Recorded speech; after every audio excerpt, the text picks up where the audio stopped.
The following content is provided under a Creative Commons license. Your support will help MIT OpenCourseWare continue to offer high-quality educational resources for free.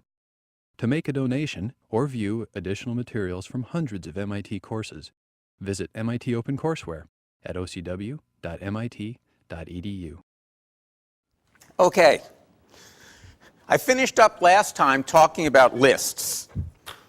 And I pointed out that lists are mutable, showed you some examples of mutation. We can look at it here. We looked at append, which added things to lists. We looked at delete, deleting things from a list. You can also assign to a list, or to an element of a list. So IV sub 1, for example, could be assigned minus 15. And that will actually mutate the list. So heretofore, when we wrote assignment, what we always meant was changing the binding of a variable to a different object. Here, we are overloading the notation to say, no, IVs is still bound to the same object, but an element of IVs is bound to a different object. If you think about it, that makes sense, because when we have a list, what a list is a sequence of objects.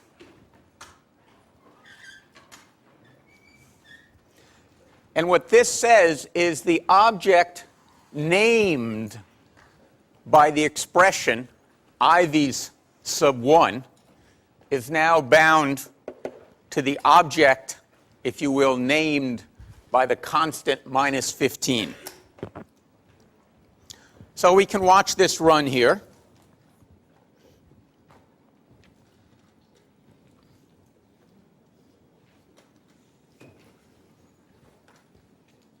Idle can't, that's exciting.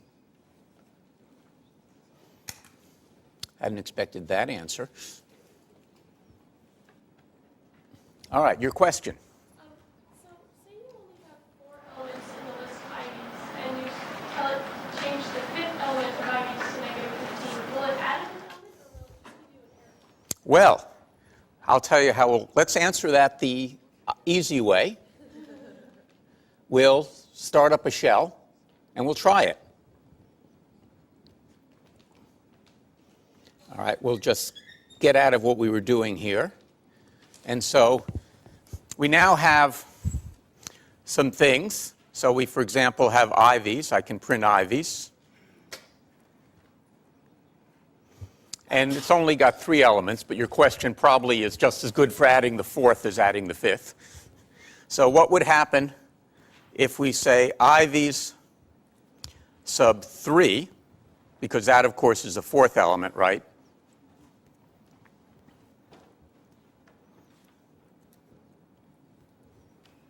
Let's find out. Okay? Because what that does is it's changing the binding of the name, IVs, in this case, sub 1. What it looked at here was the name IV sub 3 and said that name isn't bound, right? That isn't there. So it couldn't do it. So instead, that's what append is for, is to stick things on to the end of the list. But a very good question. So we can see what we did here.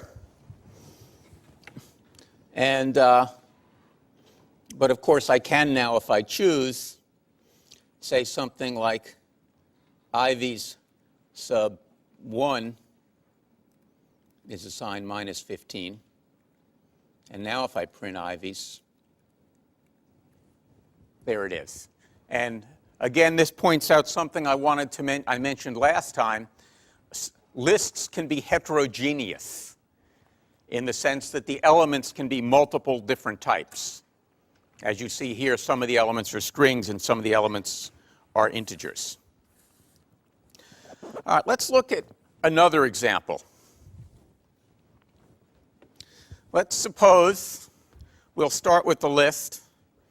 I'll call it L1.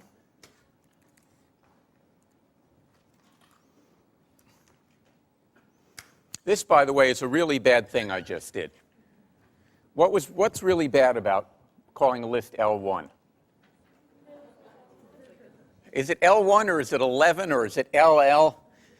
It's a bad habit to get into when you write programs. So I never use lowercase l except when I'm spelling a word where it's obvious, because otherwise I get all sorts of crazy things going on. All right, so let's make it the list 1, 2, 3. All right. Now I'll say L2 equals L1. Now I'll print L2,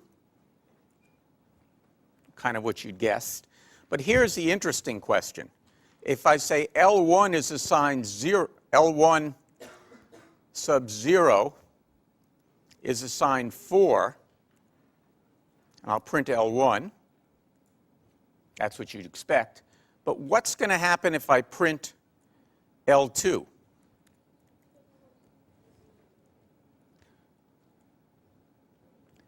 Four, 2, 3 as well.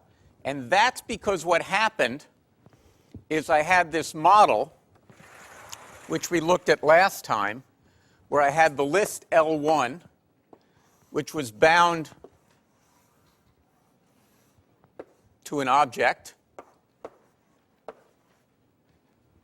And then the assignment, L2 gets L1, bound the name L2 to the same object. So when I mutated this object, which I reached through the name L1 to make that 4, since this name was bound to the same object, when I print it, I got 4, 2, 3. So that's a key thing to realize, that what the assignment did was have two separate paths to the same object. So I could get to that object either through this path or through that path. It didn't matter which path I used to modify it. I would see it when I looked at the other. Yes? How is that different than assigning variables to just a point where they, like, say you have A equals 2, and then B equals A, and then if you change A to 3, B still equals 2. So the question, if I said A is assigned 2, B is assigned A, and then A is assigned 3. That's your question? So the question is, A is assigned 1, B is assigned A is assigned 2, and then if I print B,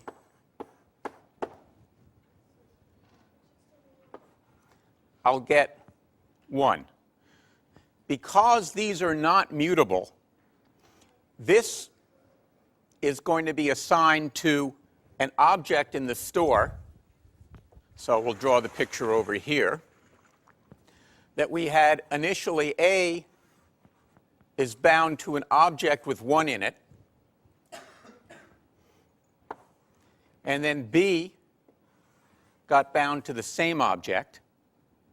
But then when I did the assignment, what that did was it broke this connection, and now had A assigned to a different object with the number, in this case, 2 in it. Whereas the list assignment you see here did not rebind the object L1, it changed this. Okay?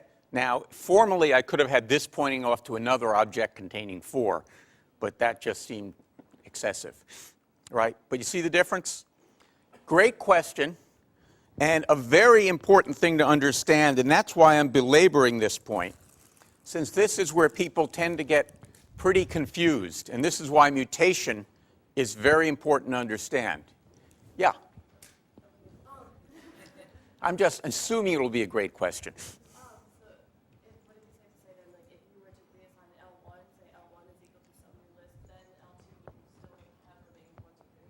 Exactly.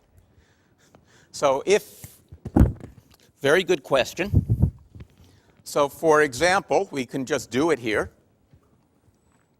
The question was, suppose I now type L1 equals the empty list. I can print L1, and I can print L2, because, again, that's analogous to this example where I just swung the binding of the identifier. So this is important. It's a little bit subtle, but if you don't really understand this deeply, you'll find yourself getting confused a lot. All right?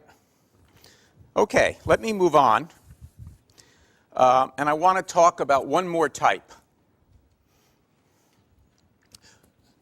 By the way, if you look at the handout from last time, you'll see that there are some other examples of mutation, including a function that does mutation. That's kind of interesting, but I don't think we need. I think we've probably done enough here that I hope it now makes sense. The one type I want to talk about still is dictionaries.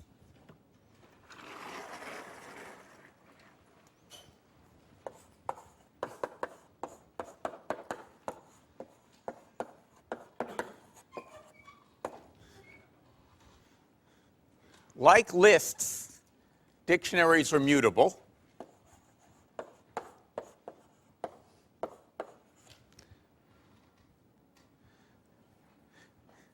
Like lists, they can be heterogeneous.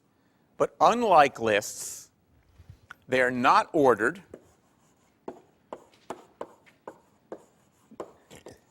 The elements in them don't have an order.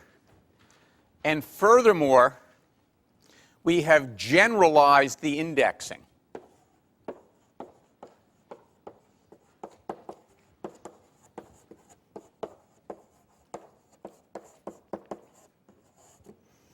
So lists and strings, we can only get at elements by numbers, by integers, really. Here, what we use is think of every element of the dictionary as a key value pair.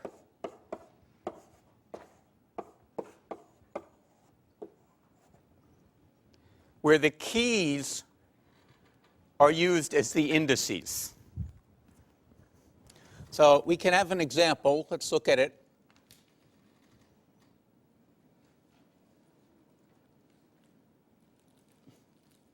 So if you look at the function showDix here, you'll see I declare a variable called e to f. Think of that as English to French. And I've defined the dictionary to do translations. And so we see that the string 1 corresponds, the key 1 corresponds to the value 1. The key soccer corresponds to the French word football, etc. It's kind of bizarre, but the French call soccer football. And then I can index in it. So if I print e to f of soccer, it will print the string football. So you can imagine that this is a very powerful mechanism.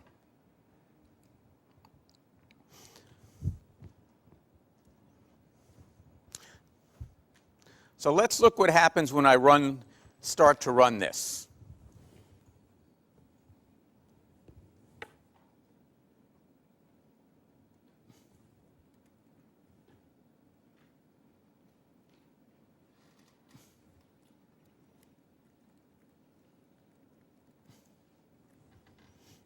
All right. So it says not defined, and why did it say not defined is an interesting question. Let's just make sure we get this right. We'll start the shell up again.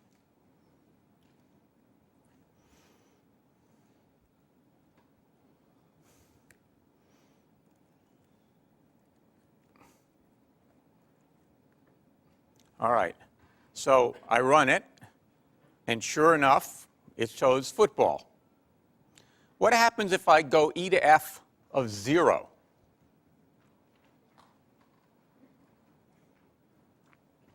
I get a key error. Because remember, these things are not ordered. There is no 0th element. 0 is not a key of this particular object. Now, I could have made 0 a key. Keys don't have to be strings.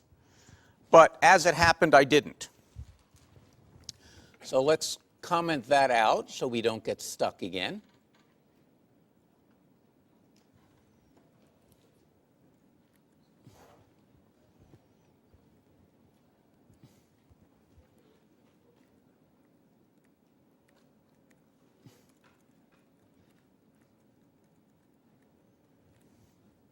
Where we were before. I've printed it here. You might be a little surprised of the order. Why is soccer first? Because the order of this doesn't matter. That's why it's using set braces. So don't worry about that. The next thing I'm doing is, so that's that. And then I'm now going to create another one, N to S for numbers to strings, where my keys are numbers. In this case, the number 1 corresponds to the word 1.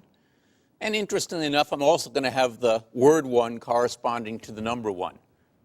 I can use anything I want for keys. I can use anything I want for values. And now if we look at this, we see I can get this. All right, so these are extremely valuable. I can do lots of things with these, and you'll see that as we get to future assignments, we'll make heavy use of dictionaries. Yeah, question? You can, but you don't know what order you'll get them in. What you can do is you can iterate keys, which gives you the keys in the dictionary. And then you can choose them, but there's no guarantee in the order in which you get keys. Now, you might wonder, why do we have dictionaries? It would be pretty easy to implement them with lists. Because you could have a list where each element of the list was a key value pair. And if I wanted to find the value corresponding to a key, I could say for E in the list, if the first element of E is the key, then I get the value. Otherwise, I look at the next element in the list. So adding dictionaries, as Professor Grimson said with so many other things, doesn't give you any more computational power. It gives you a lot of expressive convenience. You can write the programs much more cleanly. But most importantly, it's fast. Because if you did what I suggested with the list, the time to look up a key would be linear in the length of the list. You'd have to look at each element until you found the key. Dictionaries are implemented using a magic technique called hashing, which we'll look at a little bit later in the term, which allows us to retrieve keys in constant time. So it doesn't matter how big the dictionary is, you can instantaneously retrieve the value associated with the key. Extremely powerful, not in the next problem set, but in the problem set after that, we'll be exploiting that facility of dictionaries. All right, any questions about this? If not, I will turn the podium over to Professor Grimson, having stolen a good...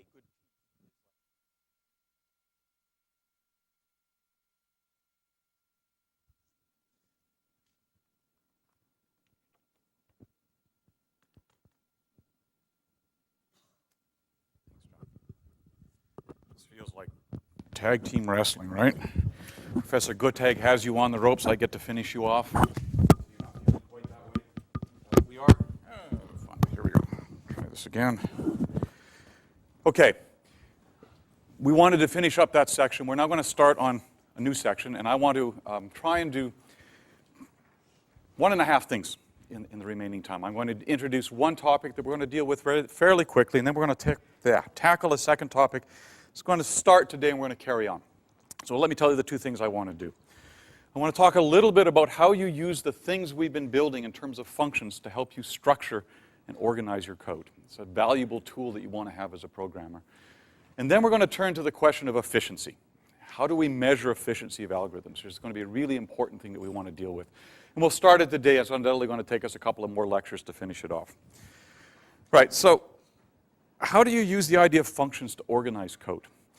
We've been doing it implicitly ever since we introduced functions. I want to make it a little more explicit, and I want to show you a tool for doing that. And I think the easy way to do it is to do it with an example. So let's take a really simple example. I want to compute the length of the hypotenuse of a right triangle. And yeah, I know you know how to do it, but let's think about what might happen if I wanted to do that. And in particular, if I think about that problem, actually I'm going to do this.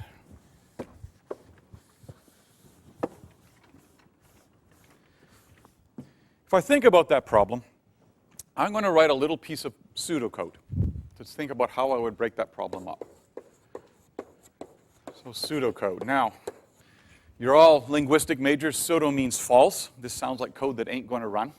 And that's not the intent of the term. When I say pseudocode, what I mean is I'm going to write a description of the steps, but not in a particular programming language. I'm going to simply write a description of what I want to do.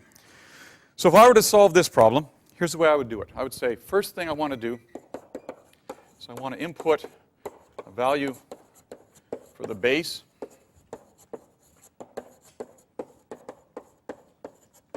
as a float. I need to get the base in. Second thing I want to do, I need to get the height. So I'm going to input a value for the height also as a float, a floating point. Okay, I get the two values in. What do I need to do? Well, you sort of know that, right? I want to then do, I need to find the square root of b squared plus h squared, right? The base plus the height. That's the thing I want for the hypotenuse. And I'm going to save that as a float in height for hypotenuse. And then finally, I need to print something out.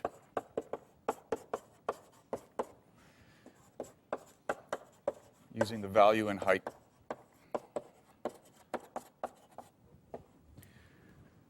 Okay, whoop-de-doo, right? Come on, we know how to do this. But notice what I did. First of all, I've used the notion of modularity.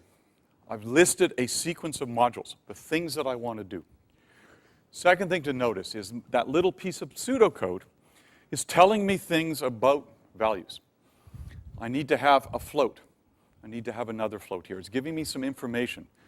Third thing to notice is there's a flow of control, the order in which these things are going to happen. And the fourth thing to notice is I've used abstraction.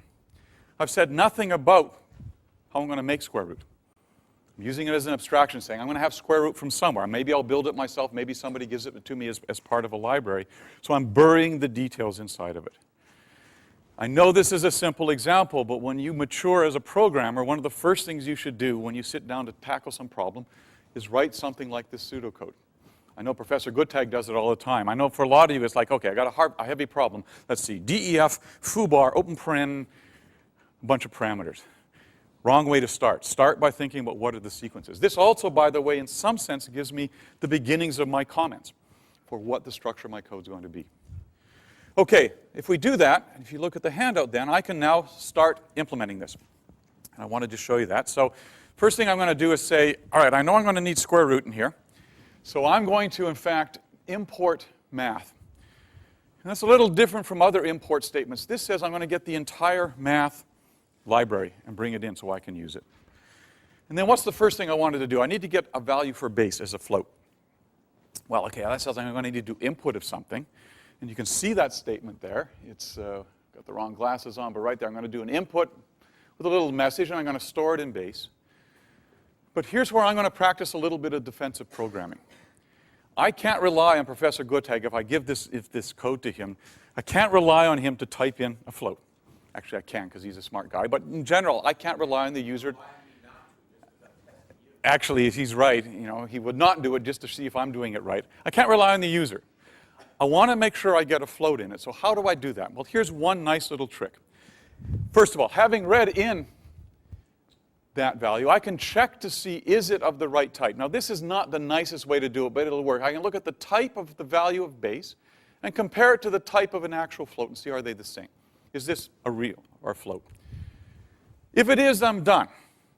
How do I go back if it isn't? Well, I'm going to create a little infinite loop. Not normally a good idea. I set up a variable here called input OK. Initially, it's false because I have no input. And then I run a loop in which I read something in. I check to see if it's the right type. If it is, I change that variable to say it's now the correct type, which means the next time through the loop, I'm going to say I'm all set, and I'm going to bounce out. But if it is not, it's going to print out a message here saying, you screwed up, somewhat politely, and it's going to go back around. So it'll just cycle until I get something of the right type. Nice way of doing it. Right, what's the second thing I do? Well, I get the same sort of thing to read in the height. Once I have that, I'm going to take base squared plus height squared, and there's a form that we've just seen once before. I'm just going to repeat it.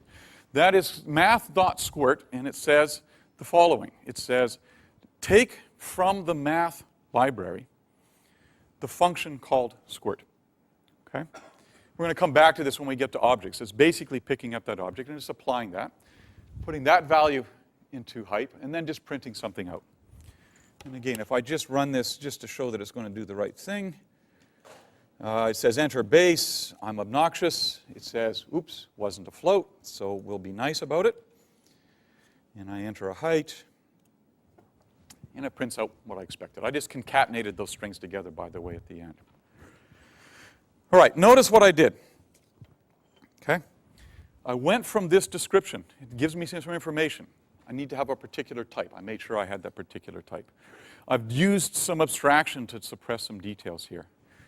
Now, if you look at that list, there's actually something I didn't seem to check, which is I said I wanted a float stored in height. How do I know I've got a float in height?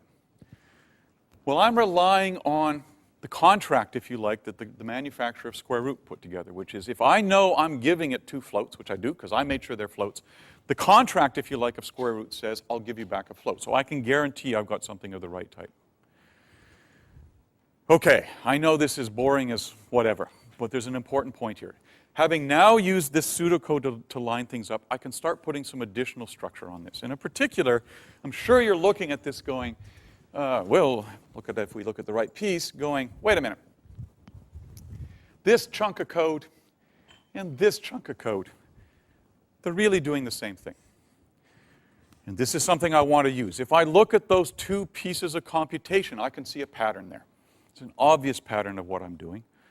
And in particular, I can then ask the following question, which is, what's different between those two pieces of code? And I suggest two things, right? One is, what's the thing I print out when I ask for the input? And the second thing is, what do I print out if I actually don't get the right input in? So the only two differences are right there and there versus here and here. So this is a good place to think about, okay, let me capture that. Let me write a function. And in fact, the literal thing I would do is to say, identify the things that change, give each of them a variable name, because I want to refer to them, and then write a function that captures the rest of that computation just with those variable names inside. And in fact, if you look down, and I'm just going to highlight this portion, I'm not going to run it, but if you look down here, that's exactly what that does. I happen to have it commented out, right? What does it do? It says I've got two names of things, the request message and the error message. The body of that function looks exactly like the computation up above, except I'm simply using those in place of the specific message I had before. And then the only other difference is, obviously, it's a function I need to return a value. So when I'm done, I'm going to give the value back out. Right? And that then lets me get to basically this code. Having done that, I simply call base with getFloat. I call height with getFloat. I do the rest of the work. All right, what's the point of doing this? Well, notice again, what have I done? I've captured a module inside of a function. And even though it's a simple little thing here, there's a couple of really nice advantages to this. Right? First one is there's less code to read. It's easier to debug. I don't have as much to deal with. But the more important thing is I've now separated out implementation from functionality, or implementation from use. What does that mean? It means anybody using that little function getFloat, doesn't have to worry about what's inside of it. So for example, I decide I want to change the message I print out. I don't have to change the function. I just pass in a different parameter. If I, sorry, let me say it differently. I don't need to worry about how checking is done. It's handled inside of that function. If I decide there's a better way to get input, and there is, then I can make it a change, but I don't have to change the code that uses the input. So if you like, I've built a separation between the user and the implementer. And that's exactly one of the reasons why I want to have the functions, is I've separated those out. Another way of saying it is anything that uses getFloat doesn't care what the details are inside or shouldn't. And if I change that definition, I don't have to change anything elsewhere in my code. Whereas if I just have the raw code in there, I have to go off and do it. All right, so the things we want you to take away from this are get into the habit of using pseudocode. When you sit down to start a problem, write out what are the steps. I will tell you that a good programmer, at least in my mind, may actually go back and modify the pseudocode as they realize they're missing things, but it's easier to do that when you're looking at a simple set of steps than when you're in the middle of a pile of code. And get into the habit of using it to help you define what is the flow of control, what are the basic modules, what information needs to be passed between those modules in order to make the code work. Okay, that was the short topic. We'll come back to this some more, and you're going to get lots of practice with this. What I want to do is to start talking about a different topic, which is efficiency. And this is going to sound like a weird topic. We're going to see why it's of value in a second. I want to talk about efficiency, and we're going to, or at least I'm going to, at times also refer to this as orders of growth for reasons that you'll see over the next few minutes. Now, efficiency is obviously an important consideration when you're designing code. Although I have to admit, at least for me, I usually want to at least start initially with code that works and then worry about how I might go back and come up with more efficient implementations. I like to have something I can rely on, but it is an important issue. And our goal over the next couple of lectures is basically to give you a sense of this. So we're not going to turn you into an expert on computational efficiency. There are whole courses on that. There's some great courses here on that. It takes some mathematical sophistication. We're going to push that off a little bit. But what we do want to do is to give you some intuition about how to approach questions of efficiency. We want you to have a sense of why some programs complete almost before you're done typing it. Some programs run overnight. Some programs won't stop until I'm old and gray. Some programs won't stop until you're old and gray. And these are really different efficiencies. We want to give you a sense of how do you reason about those different kinds of programs. And part of it is we want you to learn how to have a catalog, if you like, of different classes of algorithms, so that when you get a problem, you try and map it into an appropriate class and use the leverage, if you like, of that class of algorithms. Now, it's a quick sidebar. I got to say, I'm sure talking about efficiency to folks like you probably seems really strange. I mean, you grew up in an age when computers are blazingly fast and have tons of memory, so why in the world do you care about efficiency? Some of us were not so lucky, so I'll admit my first computer I programmed was a PDP-6.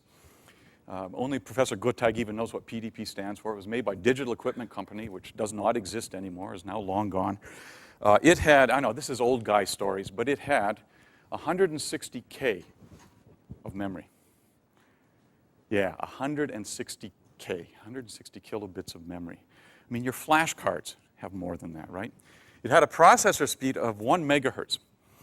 It did 1 million operations per second. So let's think about it.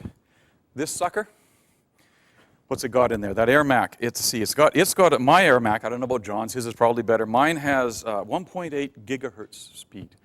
It's 1,800 times faster. But the real one that blows me away is it has 2 gig of memory inside of it. That's 12,000 times more memory. Oh, and by the way, the PDP-6, it was in a rack about this tall, from the floor, not from the table. All right, so you didn't grow up in the late 1800s like I did. You don't have to worry about this sort of stuff, right? But a point I'm trying to make is it sounds like computers have gotten so blazingly fast. Why should you worry about it? Let me give you one other anecdote that I can't resist. This is the kind of thing you can use at cocktail parties to impress your friends from Harvard, okay? Imagine I have a little lamp, one of those little gooseneck lamps. I put it on the table here. I put the height about a foot off the table. And if I was really good, I could hit or time it so that when I when I turned the on switch on the lamp at exactly the same time, I'm going to hit a key on my computer and start it running. Okay? In the length of time it takes for the light to get from that bulb to the table, this machine processes 2 operations. Oh, come on, that's amazing. 2 operations. You can do the simple numbers, right? A light travels basically a foot in a nanosecond. Simple rule of thumb. A nanosecond is what, 10 to the minus 9 seconds. This thing does 2 gig worth of operations. A gig is 10 to the 9, so it does 2 operations. And the length of time it takes light to get from 1 foot off the table down to the table. That's amazing. So why in the world do you care about efficiency? Well, the problem is that the problems grow faster than the computers speed up. I'll give you 2 examples. I happen to work in medical imaging. Actually, so does Professor Guttag. In my area of research, it's common for us to want to process about 100 images a second in order to get real-time display. Each image has about 1 million elements in it. I got to process about 0.5 gig of data a second in order to get anything out of it. Second example, maybe one that'll hit a little more home to you. I'm sure you all use Google. I'm sure it's a verb in your vocabulary, right? Google processes 10 billion pages, John? I think 10 billion was the last number I heard. Does that sound about right? Maybe an order of magnitude more by now. Maybe more by now, but let's, for sake of argument, 10 billion pages. Imagine you want to search through Google to find a particular page. You want to do it in a second, and you're going to just do it the brute force way, assuming you could even reach all those pages in that time. Well, if you're going to do that, you've got to be able to find what you're looking for in a page in 2 steps, where a step is a comparison or an arithmetic operation.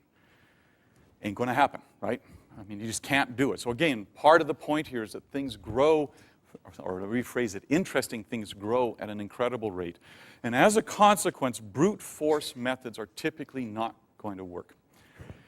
Okay, so that then leads to the question of, well, what should we do about this? And probably the obvious thing you'll think about is, well, come up with a clever algorithm. And I want to disabuse you of that notion. It's a great idea if you can do it. The guy who, I think I'm going to say this right, John, right? Sanjay Kemawat, with the guy who is a graduate of our department, who is the heart and soul behind Google's really fast search, is an incredibly smart guy, and he did come up with a really clever algorithm about how you structure that search in order to make it happen. And he probably made a lot of money along the way. So if you have a great idea, talk to a good patent attorney and get it locked away. But in general, it's hard to come up with the really clever algorithm. What you're much better at doing is saying, how do I take the problem I've got and map it into a class of algorithms about which I know, and use the efficiencies of those to try and figure out how to make it work. So what we want to do is, I guess another way of saying it is, efficiency is really about choice of algorithm. And we want to help you learn how to map a problem into a class of algorithms of some efficiency. That's our goal. Okay, so to do this, we need a little more abstract way of talking about efficiency. And so the question is, how do we think about efficiency? And typically, there's 2 things we want to measure: space and time. Sounds like an astrophysics course, right? Now, space, usually try it again. When we talk about space, what we usually refer to is how much computer memory does it take to complete a computation of a particular size. Right? So, in fact, let me write that down. It's how much memory do I need to complete a computation? And by that, I mean not how much memory do I need to store the size of the input. It's really how much internal memory do I use up as I go through the computation. I've got some internal variables I have to store. What kinds of things do I have to keep track of? You're going to see the arguments about space if you take some of the courses that follow on. And there's, again, some nice courses about that. For this course, we're not going to worry about space that much. What we're really going to focus on is time. Okay? So, we're going to focus here. And the obvious question I could start with is, suppose I ask you, how long does the algorithm implemented by this program take to run? How might I answer that question? Any thoughts? Oh, yeah. Ah, you're jumping ahead of me. Great. The answer was find a mathematical expression depending on the number of inputs, and it's exactly where I want to go. Thank you.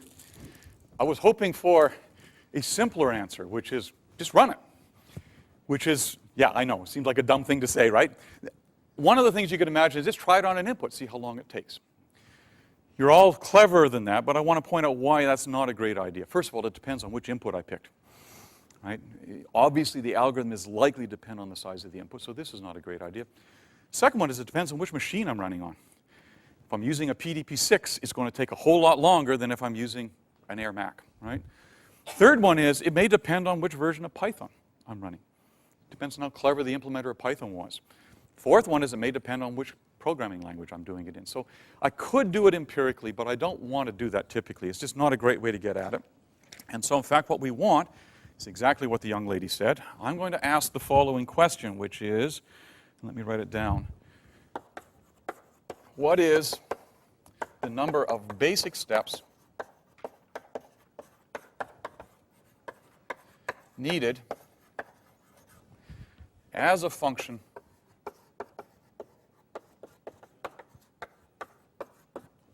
of the input size? And that's the question we're going to try and address. If we can do this, this is good because, first of all, it removes any questions about what machine I'm running on. It's talking about fundamentally how hard is this problem. And the second thing is it is going to do it specifically in terms of the input, which is one of the things that I was worried about. Okay, so to do this, we're going to have to do a couple of things. All right, the first one is, what do we mean by input size? And unfortunately, this depends on the problem. It could be what's the size of the integer I pass in as an argument, if that's what I'm passing in. It could be how long is the list if I'm processing a list or a tuple. It could be how many bits are there in something. So that is something where we have to simply be clear about specifying what we're using as input size. And we want to characterize it mathematically as some number, or some variable rather, the length of the list, the size of the integer would be the thing we'd want to do. The second thing we've got to worry about is, what's a basic step? Right? If I bury a whole lot of computation inside of something, I can say, wow, this program runs in one step. Unfortunately, that one step calls the oracle at Delphi and gets an answer back. Right? Maybe not quite what you want. We're typically going to use as basic steps the built-in primitives that a machine comes with. Or another way of saying it is we're going to use as the basic steps those operations that run in constant time. So arithmetic operations, comparisons, memory access. And in fact, one of the things we're going to do here is we're going to assume a particular model called a random access model, which basically says we're going to assume that the length of time it takes me to get to any location in memory is constant. It's not true, by the way, of all programming languages. In fact, Professor Guttag already talked about that. In some languages, lists take a time linear with the length to get to it. So we're assuming we can get to any piece of data, any instruction in constant time. And the second assumption we're going to make is that the basic primitive steps take constant time, the same amount of time to compute. Again, not completely true, but it's a good model. So arithmetic operations, comparisons, things of that sort, we're all going to assume are basically in that particular model. Okay, having done that then, there are three things that we're going to look at. As I said, what we want to do is we want to count the number of basic steps it takes to compute a computation as a function of input size. And the question is, what do we want to count? Well, one possibility is to do best case. Over all possible inputs to this function, what's the fastest it runs? The fewest, or so the minimum, if you like. It's nice, but not particularly helpful. The other obvious one to do would be worst case. Again, over all possible inputs to this function, what's the most number of steps it takes to do the computation?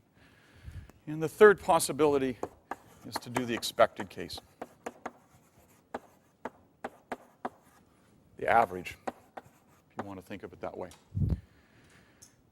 In general, people focus on worst case for a couple of reasons. In some ways, this would be nicer, do expected case. It's going to tell you on average how much you expect to take. But it tends to be hard to compute, because to compute that, you have to know a distribution on inputs. How likely are all the inputs? Are they all equally likely, or are they going to depend on other things? And that may depend on the user, so you tend to get at that. We're, as a consequence, going to focus on worst case. This is handy for a couple of reasons. One, it means there are no surprises. Right? If you run it, you have a sense of the upper bound about how much time it's going to take to do this computation, so you're not going to get surprised by something showing up. The second one is, a lot of the time, the worst case is the one that happens. Professor Gottag used the example of looking in a dictionary for something. Now imagine that dictionary actually has something that's a linear search to go through it, as opposed to the hashing he did. So it's a list, for example. If it's in there, you'll find it perhaps very quickly. If it's not there, you got to go through everything to say it's not there. And so the worst case often is the one that shows up, especially in things like search. So as a consequence, we're going to stick with the worst case analysis. Now, I've got 2 minutes left. I was going to start showing you some examples, but I think rather than doing that, I'm going to stop here, and we'll give you 2 minutes back of time. But I want to just point out to you that we are going to have fun next week, because I'm going to show you what in the world that has to do with efficiency. So with that, we'll see you next time.